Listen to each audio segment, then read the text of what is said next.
सामूहिक रूप से जन्म लेने वाले प्रत्येक मनुष्य के लिए मृत्यु एक आवश्यक है, लेकिन मौत कब और कैसे आती है, इसकी जानकारी नहीं है। प्राचीन काल से ही मनुष्य नश्वर मनुष्य बनने की कोशिश करता रहा है। देवता अमरता के पात्र बन गए ताकि यदि कोई मन्ना पी ले तो कोई मृत्यु न हो। इसके अलावा रामायण में लक्ष्मण संजीवनी की गंध के साथ जीवित थे, जिसे लक्ष्मण के मरने पर हनुमान कहा जाता है। जड़ी बूटी को संजीव के रूप में जाना जाता है। यह लिखा गया है कि स्वर्ण युग के दौरान लोग सैकड़ों वर्षों तक जीवित रहेंगे। कुछ किंवदंतियों में लिखा है कि कोई मृत्यु नहीं है। कहा जाता है कि भगवान हनुमान अभी भी हिमालय के पहाड़ों में रह रहे हैं। आप सुनेंगे कि हिमालय के तपस्वी संत भी 300 से 400 वर्षों तक जीवित रहते हैं। आधुनिक समय में हम कैसे नश्वर होना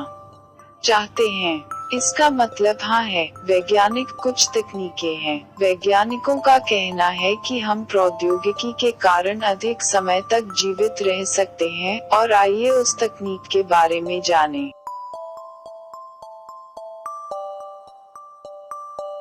क्रायोनिक्स एक तकनीकी विधि है। एक व्यक्ति के शरीर को ठंडे तापमान का उपयोग करके एक गहरे फ्रीजर में संग्रहित किया जाता है।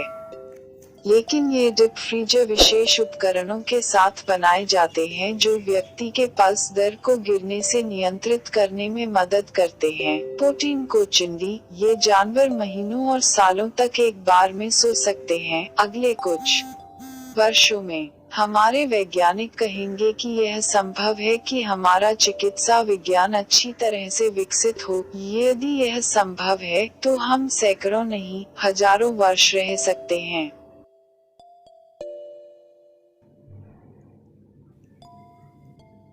एंड्रॉइड बॉडी में रहना। कुछ वैज्ञानिकों का कहना है कि यह मानव मैट्रिक्स यादों की घटना है। हमारे मस्तिष्क में 100 बिलियन कोशिकाएं हैं जो सभी कोशिका प्रतिक्रियाओं का पता लगाती हैं। लेकिन भविष्य में यदि कोई व्यक्ति किसी अन्य व्यक्ति या रोबोट में विचारों को प्रसारित करता है तो हम मृत हो जाएंगे। यह केवल तभी संभव है जब हम ऐसा कंप्यूटर बना सकते हैं जो मानव मस्तिष्क करता है। लेकिन भले ही हम एक कंप्यूटर बनाते हैं जो हमारे मस्तिष्क के कार्यों को व्यक्त करता है, यह अर्थपूर्ण तकनीक में कोडिंग करना असंभव है। फिर यह सिर्फ एक रोबोट बन जाता है जो हमारी यादों को व्यक्त कर सकता है। लेकिन वैज्ञानिकों का कहना है कि रोबोट भविष्य में मानव मस्तिष्क की यादों का एक मैट्रिक्स डालने में सक्षम होगा।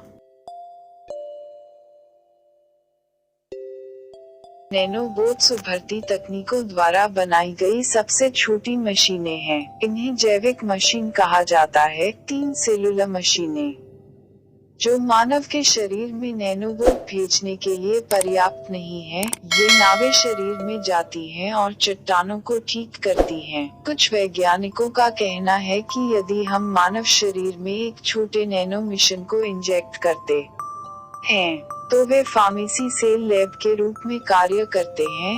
यदि आप बीमार होने से पहले कुछ भी ठीक कर लेते हैं तो खुद की कल्पना करें, बताइए इससे बेहतर और क्या हो सकता है। आप कभी बीमार नहीं पड़ेंगे। कुछ वैज्ञानिकों के अनुसार हमारे शरीर में समस्या होने पर एक और समस्या उत्पन्न होती है। एक उम्र बढ़ने वाला चक्र एक चक्र है जो इन समस्याओं का कारण बनता है। लेकिन कोशिकाओं के बजाय जो हमारी प्रतिरक्षा को बढ़ाते हैं, समस्याओं को बढ़ाने की शक्ति को बढ़ाता है। नैनो मेडिसिन पहली तकनीक के साथ बनाई गई है। बायोलॉजिकल मेडिसिन आजकल कैंसर कोशिकाओं का पता लगाने और कैंसर का इलाज करने के लिए इन जैविक दवाओं को मानव शरीर में पेश किया जाता है। तब ये कोशिकाएं तब बाधित होती हैं जब कैंसर जैसी कोशिकाएं छोटी होती हैं। इसलिए इन जैविक मशीनों को मानव शरीर में पेश किया जाता है और यदि वे संक्रमित हो जाते हैं तो वे उन्हें तुरंत ठीक कर देंगे। इस प्रकार मनुष्य के जीवन काल में वृद्धि होगी। तो एक नैनो रोबोट की वजह से इंसान नश्वर हो जाता है।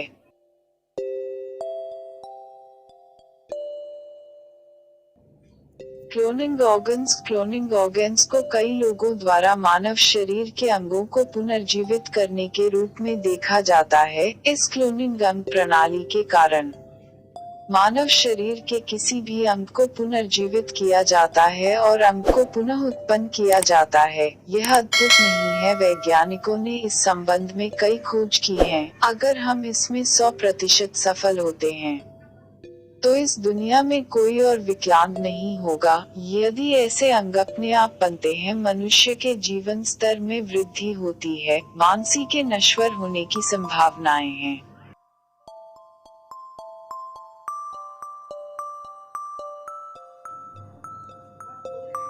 एक पुनर्योजी रक्त आधान आपको यह अप्रिय लग सकता है। वह अपने जीवन को लंबा करने के लिए किसी अन्य व्यक्ति को अपने शरीर में भेजना है। एक अध्ययन में वैज्ञानिकों ने एक उत्परिवर्ती GDF11 की खोज की। GDF11 एक प्रोटीन सामग्री है। यह पुराने चूहों की तुलना में युवा चूहों में अधिक आम है। हालांकि अगर इन प्रोटीनों को कृत्रिम रक्त में मिलाया जाए तो मनुष्य अपने जीवन काल को 10 से 20 साल तक बढ़ा सकता है। हालांकि यह आसान नहीं है।